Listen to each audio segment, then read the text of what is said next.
anak-anakku. Selamat bertemu kembali dengan Miss Tiurma dalam materi pembahasan unsur intrinsik sastra bagian yang kedua. Seperti sudah saya sampaikan di materi unsur intrinsik sastra bagian yang pertama, bahwa unsur intrinsik itu adalah unsur yang terdapat di dalam karya sastra, dan itu ada 7 bagian. Masih ingat kan? Yang pertama tema, yang kedua latar, yang ketiga alur, dan yang keempat adalah tokoh atau perwatakan. Nah, sekarang kita akan membahas unsur yang kelima sampai yang ketujuh. Yang kelima adalah sudut pandang atau point of view. Sudut pandang pengarang ini dibagi menjadi 3. Yang pertama, sudut pandang orang pertama, terdiri dari pelaku utama atau pelaku sampingan, atau juga disebut dengan pelaku tambahan. Biasanya ini disebut dengan tokoh akuan, karena dia nanti mengucapkan atau menyampaikan kata-kata aku di dalam cerita. Kemudian yang kedua, sudut pandang orang ketiga, atau disebut dengan sudut pandang diaan. Jadi ini bisa kita bagi. Yang pertama, dia atau orang lain itu, si dia itu maha tahu. Pencerita diaan yang tahu segala sesuatu tentang semua tokoh dan peristiwa dalam cerita. Jadi seseorang menceritakan tentang sebuah cerita. Jadi si dia ini yang menceritakan tentang peristiwa dalam cerita itu. Tokoh ini bebas bercerita dan bahkan memberi komentar atau penilaian terhadap tokoh cerita. Itu sudut pandang diaan atau dia maha tahu. Kemudian yang kedua, sudut pandang dia terbatas. Nah, ini dia hanya sebagai pengamat. Pencerita diaan ini membatasi diri dengan memaparkan atau melukiskan perlakuan dramatik yang diamatinya. Jadi seolah-olah dia hanya melaporkan apa yang dilihatnya.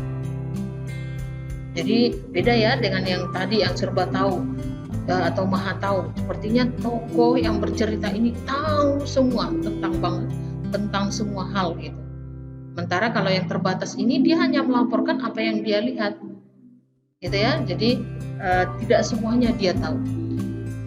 Berikutnya, sudut pandang orang campuran antara akuan dengan diaan.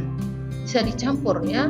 Nah, jadi di dalam cerita itu nanti dalam sudut pandang yang menyatakan campuran, berarti di dalam cerita itu ada tokoh aku dan ada tokoh dia, tokoh orang lain yang sama-sama berperan di dalam cerita itu. Nah, kemudian yang keenam, amanat atau nasihat. Ini artinya adalah gagasan yang mendasari karya sastra atau sebuah pesan yang ingin disampaikan oleh si pengarang kepada pendengar atau pembaca. Nasihat apa yang mau disampaikan? Apakah nasihat supaya kita berlaku jujur di dalam kehidupan? Apakah nasihat supaya kita tetap semangat dan bekerja keras di dalam mencapai atau memperjuangkan sesuatu? Nah, itu maksudnya amanat atau nasihat. Atau sering juga disebut nanti dengan pesan moral. Nah, amanat ini dapat dibagi 2. Amanat itu bisa disampaikan secara tersurat, langsung tertulis di dalam cerita, atau amanatnya tersirat, tidak langsung tertulis. Nah, amanat yang tersurat adalah amanat yang ingin disampaikan oleh pengarang dan itu tertulis secara langsung di dalam isi ceritanya. Sementara amanat tersirat adalah amanat yang ingin disampaikan oleh pengarang, tidak tercantum secara langsung atau tidak tertulis secara langsung di dalam cerita. Tapi kita dapat memahaminya secara tersirat karena dia sebenarnya ada di dalam cerita.